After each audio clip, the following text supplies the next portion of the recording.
Welcome back to my channel. ಹೊಸದಾಗಿ channel ನೋಡ್ತಾ ಇದ್ದರೆ ಸಬ್ಸ್ಕ್ರೈಬ್ ಮಾಡಿಕೊಂಡು ಸಪೋರ್ಟ್ ಮಾಡಿ. ಇದೇ 28 ನಮಗೆ ಚಂದ್ರಗ್ರಹಣ ಇದೆ ಹಾಗೂ ರಾಖಿ ಹಬ್ಬ ಪೌರ್ಣಮಿ ಅತಿ ವಿಶೇಷವಾಗಿ ಬಂದಿರೋದ್ರಿಂದ ಈ ದಿನ ಕೆಲವು ವಸ್ತುಗಳನ್ನು ಮನೆಗೆ ತಗೊಂಡು ಬರೋದ್ರಿಂದ ಹಾಗೂ ಅದರಿಂದ ಮಾಡುವಂಥ ಪರಿಹಾರಗಳು ನಮ್ಮ ಜೀವನದ ದಿಕ್ಕನ್ನು ಬದಲಿಸುತ್ತೆ. ಸುಖ ಸಂತೋಷ ಸಮೃದ್ಧಿ ಅನ್ನುವಂಥದ್ದು ಕೊಡುತ್ತೆ. ಮನುಷ್ಯ ಮನೆ ಅಂದ ಮೇಲೆ ಹಲವಾರು ಸಮಸ್ಯೆಗಳು ಇರುತ್ತೆ ಹಾಗೂ ಹಲವು ಕಷ್ಟಗಳು ಇರುತ್ತೆ. ಅದನ್ನು ನಾವು ಹೋಗಲಾಡಿಸಿ ಸುಖ ಸಂತೋಷ ನೆಮ್ಮದಿಯನ್ನು ಪಡ್ಕೊಳ್ಳೋದಕ್ಕೆ ಈ ವಿಶೇಷವಾದ ದಿನಗಳು ಸಹಾಯಕ್ಕೆ ಬರುತ್ತೆ. ಹಾಗೂ ನಾವು ಎಷ್ಟು ಅಂದುಕೊಂಡಿರುವ ಕೆಲಸಗಳು ಆಗಬೇಕು, ಸರಾಗವಾಗಿ ನಡಿಬೇಕು, ಇಷ್ಟಾರ್ಥಗಳು ನೆರವೇರಬೇಕು. ಮಕ್ಕಳಿಗೆ ಸರಿಯಾದಂಥ ಸಮಯಕ್ಕೆ ಯಾವುದೆಲ್ಲ ಆಗಬೇಕೋ ಕೆಲಸ ಮದುವೆ ಇದೆಲ್ಲವೂ ಕೂಡ ನಡಿಬೇಕು. ವಿಳಂಬ ಆದರೆ ಪೇರೆಂಟ್ಸ್ಗೆ ತುಂಬ ಸಮಸ್ಯೆಗಳು ಅನ್ನುವ ರೀತಿಯಲ್ಲಿ ಇರುತ್ತೆ. ಇದನ್ನೆಲ್ಲವೂ ಕೂಡ ನಾವು ಹೋಗಲಾಡಿಸಿಕೊಳ್ಳುವಂಥ ಮಾರ್ಗಗಳು ಈ ರೀತಿ ಬಂದಿರುವಂಥ ವಿಶೇಷ ದಿನಗಳು ನಮ್ಮ ಸಹಾಯಕ್ಕೆ ಬರುತ್ತೆ. ಪ್ರಕೃತಿಯಲ್ಲಿ ಅಗಾಧವಾದಂಥ ಶಕ್ತಿ ಇರೋದರಿಂದ ನಾವು ಪ್ರಕೃತಿ ಮಾತೆಯನ್ನು ಆಗುವಂಥ ಬದಲಾವಣೆಗಳಲ್ಲಿ ನೋಡಿ ಕೇಳಿಕೊಳ್ಬೇಕಾಗುತ್ತೆ ಸ್ನೇಹಿತರೆ. ಸಮಸ್ಯೆಗಳು ಯಾವುದೇ ರೀತಿಯಲ್ಲಿ ಕಾಡ್ತಾ ಇದ್ದರೂ ಕೂಡ ಅದಕ್ಕೆ ಮುಖ್ಯವಾಗಿ ಮಾಡುವಂಥ ಪರಿಹಾರಗಳು ಈ ದಿನಗಳಲ್ಲಿ ಮಾಡಿದಾಗ ನಮ್ಮ ಕೋರಿಕೆಗಳು ನೆರವೇರುತ್ತೆ. ಇದೇ 28 ಅನ್ನುವಂಥದ್ದು ನಮಗೆ ಚಂದ್ರಗ್ರಹಣ ಬಂದಿರೋದು ಅದು ಯಾವ ಸಮಯಕ್ಕೆ ಬಂದಿದೆ ಹಾಗೂ ಅಣ್ಣ ತಂಗಿ ಅನ್ನುವಂಥ ಪವಿತ್ರವಾದ ಸಂಬಂಧ ಯಾವಾಗಲೂ ಅಷ್ಟೇ ಚೆನ್ನಾಗಿರಬೇಕು. ಪ್ರೀತಿ ವಿಶ್ವಾಸ ಗೌರವದಿಂದ ಸುಖ ಸಂತೋಷವಾಗಿ ಅಣ್ಣ ತಂಗಿ ಹಾಗೂ ಅಕ್ಕ ತಮ್ಮ ಈ ರೀತಿ ಆ ಬಂಧನ ಅನ್ನುವಂಥದ್ದು ನೂರಾರು ಕಾಲ ಚೆನ್ನಾಗಿ ಬಾಳಬೇಕು ಅನ್ನೋದಕ್ಕೆ ಒಂದು ಒಳ್ಳೆಯ ಸಮಯ ಅನ್ನೋದು ಕೂಡ ಇದೆ.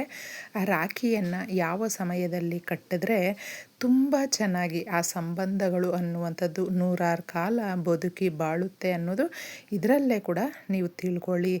ನಮಗೆ ಪೌರ್ಣಮಿ ಅಂದಾಗ ಮನಸ್ಸಿನ ಮೇಲೆ ಪ್ರಭಾವ ಬೀರುವಂಥದ್ದು ಅಂದರೆ ಚಂದ್ರನು ಮನಸ್ಸಿನ ಕಾರಕ.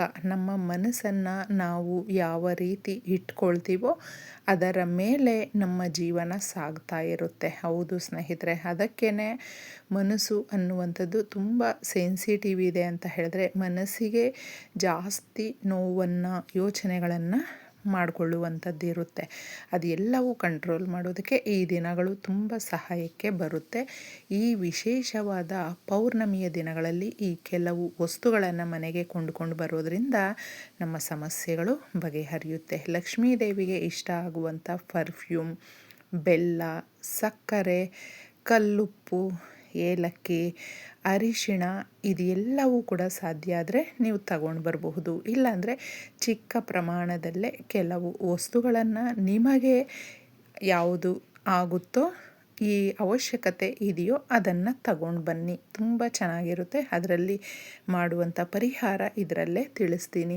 ಇನ್ನು ಕೆಲವು ನಾವು ಈ ಲೇಡೀಸ್ ಫಿಂಗರ್ ಅಂತ ಹೇಳ್ತೀವಿ, ರ್ಯಾಡಿಶ್ ಅಂತ ಹೇಳ್ತೀವಿ ನೋಡಿ, ಅದನ್ನು ಪೌರ್ಣಮಿಯ ದಿನಗಳಲ್ಲಿ ತಿನ್ನೋದಕ್ಕೆ ಹೋಗಬೇಡಿ. ಅಂದರೆ ಮೂಲಂಗಿ ಹಾಗೂ ನಮಗೆ ಬೆಂಡೆಕಾಯಿ ಇದು ಆರೋಗ್ಯಕ್ಕೆ ಎಷ್ಟು ಒಳ್ಳೆಯದು ಅನ್ನುವಂಥದ್ದು ಗೊತ್ತು. ಆದರೆ ಕೆಲವು ದಿನಗಳು ನಾವು ತಿನ್ನೋದ್ರಿಂದ ನಮ್ಮ ದೇಹದ ಮೇಲೆ ಕೆಟ್ಟ ಪರಿಣಾಮ, ಆರೋಗ್ಯ ಸಮಸ್ಯೆಗಳು ಅನ್ನುವಂಥದ್ದು ಬರುತ್ತೆ.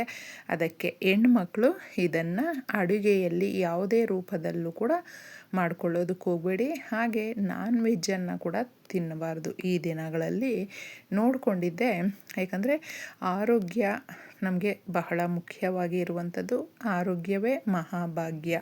ಅದಕ್ಕೋಸ್ಕರ ಇದನ್ನು ಸ್ವಲ್ಪ ನೀವು ನೋಡಿಕೊಂಡು ಮಾಡಿಕೊಳ್ಳಿ. ಕಲ್ಲುಪ್ಪನ್ನು ಮನೆಗೆ ತಗೊಂಡು ಬಂದು ಆ ದಿನ ಮಾಡುವಂಥ ಪರಿಹಾರ ಸಮುದ್ರ ಗರ್ಭದಲ್ಲಿ ಸಿಕ್ಕಿರುವಂಥ ನಾವು ಈ ಕಲ್ಲುಪ್ಪನ್ನು ಸಮುದ್ರ ಮಂಥನ ನಡೆದಾಗ ಸಿಕ್ಕಿರುವಂಥದ್ದು. ಲಕ್ಷ್ಮೀದೇವಿ ಆ ತಾಯಿಗೆ ಇಷ್ಟ ಆಗುವಂಥ ಹಲವಾರು ವಸ್ತುಗಳಲ್ಲಿ ಕಲ್ಲುಪ್ಪಿನ ಪರಿಹಾರವನ್ನು ಯಾರು ಮಾಡ್ಕೊಳ್ತಾರೋ ಋಣಭಾರಗಳಿಂದ ಮುಕ್ತಿ ಹೊಂದಬಹುದು.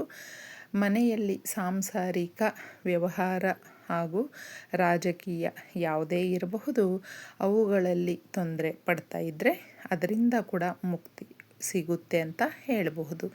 ಇದಕ್ಕೆ ಬೇಕಾಗಿರುವಂಥ ಪದಾರ್ಥಗಳು ನಮಗೆ ಚಕ್ಕೆ ನಮಗೆ ಹಣವನ್ನು ಆಕರ್ಷಿಸುವಂಥ ನಾವು ಮನಿ ಮ್ಯಾಗ್ನೆಟ್ ಅಂತಲೇ ಹೇಳ್ತೀವಿ ಸಿನಾಮೆನ್. ಇದನ್ನು ತಗೊಳ್ಳಿ. ಹಾಗೆ ಲವಂಗಗಳನ್ನು ನಾವು ಮೊಗ್ಗಿರುವಂಥ 5 ಲವಂಗಗಳನ್ನು ಚೆಕ್ ಮಾಡಿ ನೀವು ಇದಕ್ಕೆ ತಗೊಂಡು ಒಂದು ಬೌಲಲ್ಲಿ ಬಟ್ಲಲ್ಲಿ ನೀವು ಕಲ್ಲುಪ್ಪನ್ನು ಹಾಕಿ ಈ ರೀತಿ ಇದರಲ್ಲಿ ನೋಡಿಸಿದ ರೀತಿಯಲ್ಲಿ ಚಕ್ಕೆಯನ್ನು ಜೋಡಿಸ್ಕೊಳ್ಬಹುದು. ಇಲ್ಲಾಂದರೆ ತೊಂದರೆ ಇಲ್ಲ, ನಿಮ್ಮ ಇಷ್ಟದ ಪ್ರಕಾರ ಹಾಕ್ಕೊಳ್ಬಹುದು. ಲವಂಗಗಳನ್ನು ಹಾಕಿ ಸೆಂಟ್ರಲ್ಲಿ ಅರಿಶಿಣ ಕುಂಕುಮವನ್ನು ಹಾಕ್ಕೊಳ್ಬೇಕಾಗುತ್ತೆ. ಅರಿಶಿಣ ಕುಂಕುಮ ಬಂದು ನಮ್ಮ ಶುಭ ಕಾರ್ಯಗಳನ್ನು ಮಾಡೋದಕ್ಕೆ, ನಮ್ಮ ಮನೆಯಲ್ಲಿ ಯಾವಾಗಲೂ ನಾವು ಗುಡ್ ನ್ಯೂಸನ್ನು ಕೇಳೋದಕ್ಕೆ, ಶುಭದಾಯಕವಾಗಿ ಇರೋದಕ್ಕೆ ಇದು ಸಹಾಯವನ್ನು ಮಾಡುತ್ತೆ. 5 ರೂಪಾಯಿ ಕಾಯಿನನ್ನು ತಗೊಂಡಾಗ ಸಾಲದ ಸಮಸ್ಯೆಗಳನ್ನು ಬಗೆಹರಿಸ್ಕೊಳ್ಳೋದಕ್ಕೆ, ಲಕ್ಷ್ಮೀದೇವಿಯ ಕಟಾಕ್ಷಕ್ಕೆ ಪಾತ್ರರಾಗೋದಕ್ಕೆ ಸಹಾಯವನ್ನು ಮಾಡುತ್ತೆ. ಇನ್ನು ಇದ್ರ ಮೇಲೆ ಒಂದು ಕರ್ಪೂರದ ಬಿಲ್ಲೆಯನ್ನು ಇಡಬೇಕಾಗುತ್ತೆ. ಒಂದು ಮುದ್ದೆ ಕರ್ಪೂರ, ಬಿಲ್ಲೆ ಏನಾದರೂ ತಗೊಳ್ಳಿ, ನಿಮ್ಮ ಇಷ್ಟ. ಪಚ್ಚ ಕರ್ಪೂರ ಇದ್ದರೆ ತುಂಬ ಒಳ್ಳೆಯದು. ಅದಿಲ್ಲ ಅಂತ ಹೇಳಿದ್ರೆ ಸಾಧಾರಣವಾದಂಥ ಕರ್ಪೂರವನ್ನು ಇಟ್ಟು ಇದನ್ನು ನೀವು ಹಚ್ಚಬೇಕಾಗುತ್ತೆ. ಕರ್ಪೂರ ಆರುವವರೆಗೂ ದೇವ್ರ ಮನೆಯಲ್ಲಿ ನೀವು ಇಟ್ಟು ಕೇಳ್ಕೊಳ್ಬೇಕು. ಸಂಕಲ್ಪ ಮಾಡಿಕೊಂಡಿದ್ದೆ ಈ ಥರ ನಮ್ಮ ಮನೆಯಲ್ಲಿ ಹಣಕಾಸಿನ ಸಮಸ್ಯೆಗಳು, ಆರೋಗ್ಯ ಸಮಸ್ಯೆಗಳು ಏನೇ ಇರಬಹುದು ಅದನ್ನು ಹೋಗಲಾಡಿಸೋದಕ್ಕೆ ಇದು ಸಹಾಯ ಮಾಡೋದಕ್ಕೆ, ತುಂಬ ನಾವು ಎಷ್ಟೋ ಕಷ್ಟಗಳಿಂದ ಹೊರಗೆ ಬರೋದಕ್ಕೆ ಸಹಾಯ ಮಾಡುತ್ತೆ ಅಂತ ಹೇಳಬಹುದು. ಈ ರೀತಿ ಮಾಡಿ ನೀವು ಇಡಬೇಕು ಇದನ್ನು. ತದನಂತರ ಇದನ್ನು ಮಾರನೆಯ ದಿನ ತಗೊಂಡಿದ್ದೆ ಯಾರು ತುಳಿದೇ ಇರುವ ಜಾಗಗಳಲ್ಲಿ ಹಾಕ್ಕೊಳ್ಬೇಕಾಗುತ್ತೆ.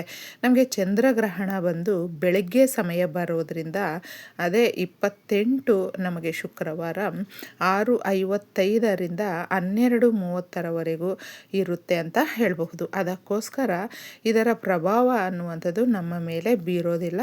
ಪ್ರೆಗ್ನೆಂಟ್ಸ್ ಇದ್ದರೆ ಅವ್ರು ಸ್ವಲ್ಪ ಕೇರ್ ಆಗಿ ಇರಬೇಕಾಗುತ್ತೆ. ಇನ್ನು ರಾಖಿ ಕಟ್ಟುವ ಸಮಯ ಬಂದು ಬೆಳಗ್ಗೆ ಸೂರ್ಯೋದಯದ ಸಮಯ 5:55ರಿಂದ ಬೆಳಗ್ಗೆ 9:48ರವರೆಗೂ ಇರುತ್ತೆ. ಅಣ್ಣ ತಮ್ಮ ಅಕ್ಕ ತಂಗಿ ಇವರುಗಳು ಇರ್ತಾರಲ್ವ, ಅಣ್ಣ ತಮ್ಮಂದ್ರಿಗೆ ರಾಖಿ ಕಟ್ಟೋದಕ್ಕೆ ಶುಭ ಸಮಯ. ಅವರು ಜೀವನದಲ್ಲಿ ಎಲ್ಲ ರೀತಿಯ ಆರೋಗ್ಯ ಯಶಸ್ಸು ಗಳಿಸೋದಕ್ಕೆ ನೀವು ಪ್ರಾರ್ಥನೆ ಮಾಡಿಕೊಂಡು ಈ ಪರಿಹಾರವನ್ನು ಮಾಡಿಕೊಳ್ಳಿ. ನಿಮ್ಮ ಹೆಣ್ಣು ಮಕ್ಕಳಿಗೆ ಏನು ನಿಮ್ಮ ಇಷ್ಟದ ಪ್ರಕಾರ ಒಂದು ಗಿಫ್ಟನ್ನು ಕೂಡ ಕೊಡಬಹುದು. ನಿಮ್ಮ ಪ್ರೀತಿ ಅವರ ಮೇಲೆ ತೋರಿಸೋದಕ್ಕೆ ಇದು ಒಂದು ದಾರಿ ಅಂತ ಹೇಳಬಹುದು. ಈ ಸಂಬಂಧಗಳಿಗಾಗಿ ನಾವು ಅದು ಎಲ್ಲವೂ ಕೂಡ ಗಟ್ಟಿಯಾಗಿ ಇರೋದಕ್ಕೆ ಒಂದು ಶುಭ ಮುಹೂರ್ತವನ್ನು ರಾಖಿ ಕಟ್ಟೋದಕ್ಕೆ ತಿಳಿಸಿದ್ದೀನಿ. ಅದನ್ನು ಕೂಡ ನೀವು ಮಾಡಿಕೊಳ್ಳಿ ಸ್ನೇಹಿತರೆ. ಹಾಗೂ ನಮಗೆ ಪೌರ್ಣಮಿ ತುಂಬ ವಿಶೇಷತೆಯಿಂದ ಇರೋದ್ರಿಂದ ಯಾರು ವರಮಹಾಲಕ್ಷ್ಮಿ ಪೂಜೆಯನ್ನು ಮಾಡ್ಕೊಂಡಿರೋದಿಲ್ವೋ ಈ ವಾರ ಕೂಡ ಮಾಡ್ಕೊಳ್ಬಹುದು. ತಪ್ಪದೆ ಆ ತಾಯಿ ಎಲ್ರಿಗೂ ಒಳ್ಳೆಯದನ್ನೇ ಮಾಡ್ತಾಳೆ. ಒಳ್ಳೆಯದಾಗಲಿ ಅಂತ ನಾನು ಕೂಡ ಬಯಸ್ತೀನಿ. ಧನ್ಯವಾದ.